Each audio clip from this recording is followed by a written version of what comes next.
Travel ഡയറിയിലേക്ക് ഒരിക്കൽ കൂടി എല്ലാവർക്കും സ്വാഗതം. ഇന്ന് നമ്മളുടെ യാത്ര വിശാഖപട്ടണത്തെ ഒരു മാർക്കറ്റിലേക്കാണ്. ഈ യാത്രകളൊന്നും മുൻകൂട്ടി പ്ലാൻ ചെയ്ത് ഒരു സ്ഥലത്തെ കേന്ദ്രീകരിച്ചു പോകുന്നതല്ല. പല സമയങ്ങളിലും ഒഫീഷ്യലായും അല്ലാതെയുള്ള യാത്രകൾക്കിടയിൽ കണ്ടെത്തുന്ന മനസ്സിലേക്ക് ചേക്കേറുന്ന കുറച്ച് സ്ഥലങ്ങളാണിതൊക്കെ. അങ്ങനെയാണ് വിശാഖപട്ടണത്തോടി ഒരു പ്രത്യേക കാര്യത്തിന് സഞ്ചരിക്കുമ്പോഴാണ് ഈ ഒരു മാർക്കറ്റിന്റെ തിരക്ക് കണ്ടത്. നിറയെ ഓട്ടോറിക്ഷകളും ആൾക്കാരും ഒക്കെ അങ്ങോട്ടും ഇങ്ങോട്ടും പോകുന്നു. പല ആൾക്കാരെ തലയിൽ സാധനങ്ങളുണ്ട്, ചില ആൾക്കാർ സഞ്ചി തൂക്കി പിടിച്ചു പോകുന്നു. അതാണല്ലോ മാർക്കറ്റ്. നമ്മൾ ജീവിതത്തിന്റെ ഓരോ ദിവസങ്ങളിലും ഇത്തരം മാർക്കറ്റുകളിൽ നമ്മൾ പലയിടത്തും പോകാറുണ്ട്. വിശാഖപട്ടണത്തെ ഈ മാർക്കറ്റിനെ എല്ലാവരും വളരെ സ്നേഹപൂർവ്വം വിളിക്കുന്നത് സീതമ്മധാര റെയ്ത്തു ബസാർ എന്നാണ്. സീതമ്മധാര എന്ന് പറയുന്ന ആ സ്ഥലത്തിന്റെ പേരാണ്. റൈത്തു എന്നുള്ളതിന്റെ അർത്ഥം എന്താണെന്ന് നമ്മൾ ചിന്തിക്കുമ്പോഴാണ് തെലുങ്കില് റൈത്തു എന്ന് വെച്ച ഫാമേഴ്സ്. കൃഷിക്കാരുടെ കൂട്ടായ്മ ആണ് ഈ ബസാറിലെ പ്രധാനപ്പെട്ട കാര്യങ്ങൾ നടത്തുന്നത്. ഈ കൃഷിക്കാരുടെ സംഘടന അവരവരുടെ കൃഷിയിടത്തിൽ നിന്ന് ഒറ്റയ്ക്കും കൂട്ടായ്മയായും കൃഷി ചെയ്യുന്ന പുരയിടങ്ങളിൽ നിന്ന് ഉൽപ്പന്നങ്ങൾ ഈ മാർക്കറ്റിൽ കൊണ്ടുവരുന്നു. അവരുടെ ഓഫീസിലേക്ക് ഇതെല്ലാം കൂടെ ശേഖരിക്കുന്നു. അതിനൊരു നിശ്ചിത വിലയിട്ടിട്ട് ഈ ഉൽപ്പന്നങ്ങളെ അവരവർ തന്നെ വിൽക്കാനായിട്ട് പോകുന്നു. വിറ്റ് കിട്ടുന്നതിൻ്റെ ഒരു ചെറിയ വിഹിതം മാർക്കറ്റിൻ്റെ നടത്തിപ്പിനും മറ്റു കാര്യങ്ങൾക്കുമായി കർഷക കൂട്ടായ്മ വകയിരുത്താറുണ്ട്.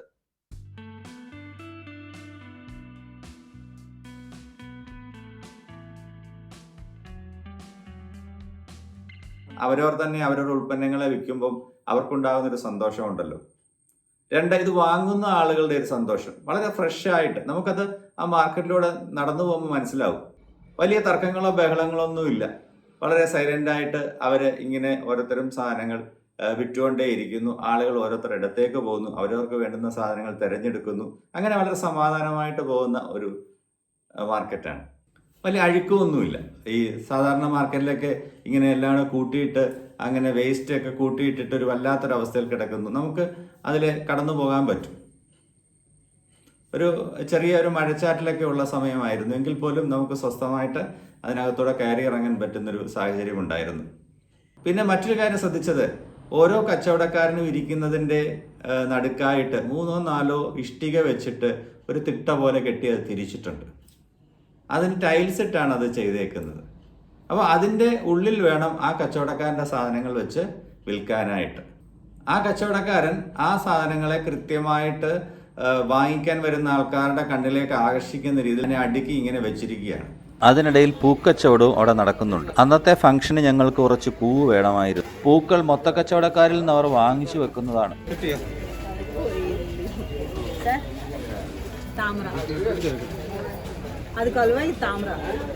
താമര എത്ര? 20 రూపాయలు. ఇదైతే 10 రూపాయలు. ഒരു 10.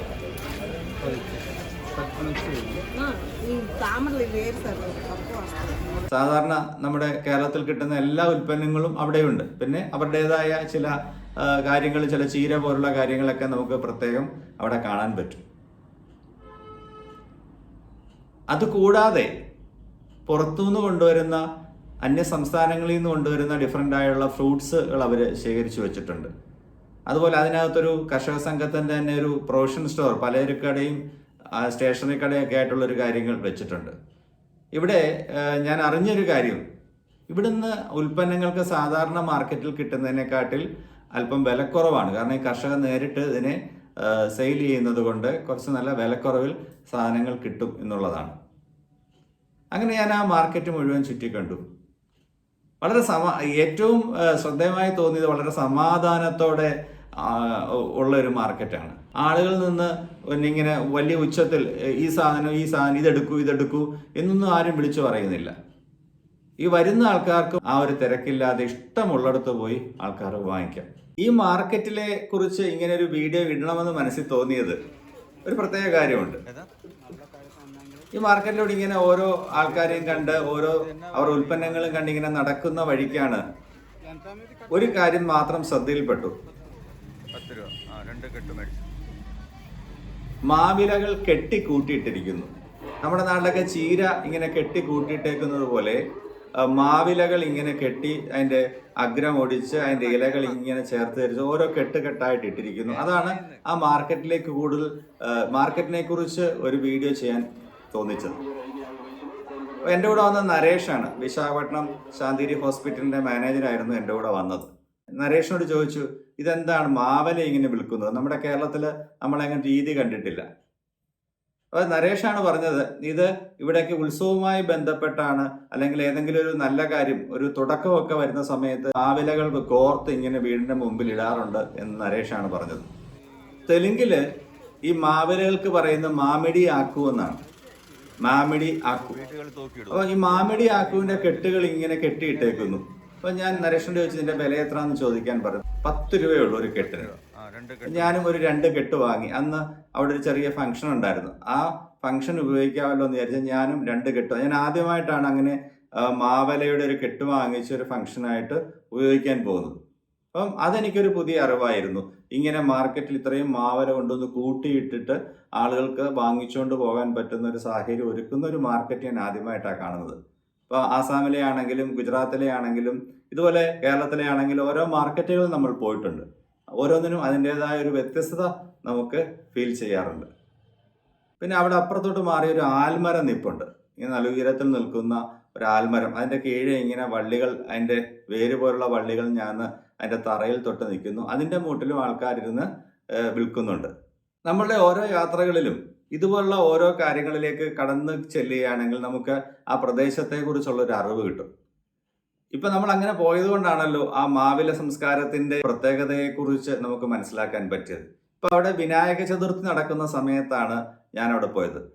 വിനായക ചതുർത്ഥിയിൽ ഈ ഗണപതിയെ വെച്ച് എല്ലാ വീടുകളിലും പൂജിക്കുന്ന ഒരു കാര്യമുണ്ട്. അവിടെ വളരെ ശുദ്ധമായിട്ടും അവരൊരു പവിത്രതയോടും അവരുടെ ഒരു ആത്മീയ സംസ്കാരമാണ് ആ വിനായക ചതുർത്ഥി എന്ന് പറയുന്നത്. കൂടുതൽ കൗണ്ടറുകളും സ്ത്രീകളാണ് ഇരിക്കുന്നത്. അവരും വളരെ നിശബ്ദമായിട്ടിരുന്ന് ഈ കച്ചവടം നടത്തിക്കൊണ്ട് പോവുക. മാവിടി ആക്കുവിൻ്റെ കൗണ്ടറിലും സ്ത്രീകളായിരുന്നത്. അതുപോലെ മൊത്തത്തിൽ എടുത്തു നോക്കുകയാണെങ്കിൽ പുരുഷന്മാരെക്കാട്ടിൽ കൗണ്ടറുകൾ ഇരിക്കുന്നത് സ്ത്രീകളാണ്. ഒരു വീട്ടിൽ നിന്ന് 2 പേര് വന്നിട്ട് ഒരാൾ അപ്പുറത്തൊരു കൗണ്ടർ ഇപ്പുറത്തൊരു കൗണ്ടറും ഇട്ട് അങ്ങനെ ഇരിക്കുന്നതുമാകാം. അങ്ങനെ കുറച്ച് പ്രത്യേകമായ സവിശേഷതകൾ നമുക്ക് വിശാഖപട്ടണം സീതമ്മധാര റൈത്തു ബസാറിൽ കാണാൻ കഴിഞ്ഞു.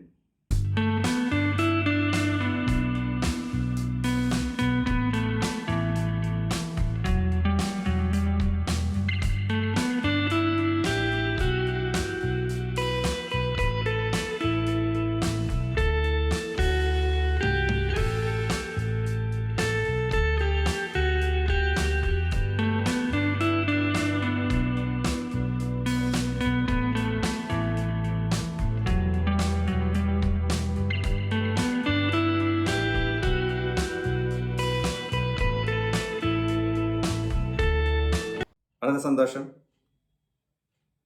ഇനിയും യാത്രകളിൽ കിട്ടുന്ന ചില കാഴ്ചകളുമായി വീണ്ടും വരാം. വീഡിയോ ഇഷ്ടമായാൽ ലൈക്കും കമൻറ്റും ഒക്കെ തരണം. അതുപോലെ സബ്സ്ക്രൈബ് ചെയ്യണം. നിങ്ങളുടെയൊക്കെ ഒരു പിന്തുണയാണ് വീണ്ടും വീണ്ടും ഇങ്ങനൊരു വീഡിയോ ഇടാനായിട്ട് പ്രേരിപ്പിക്കുന്നത്.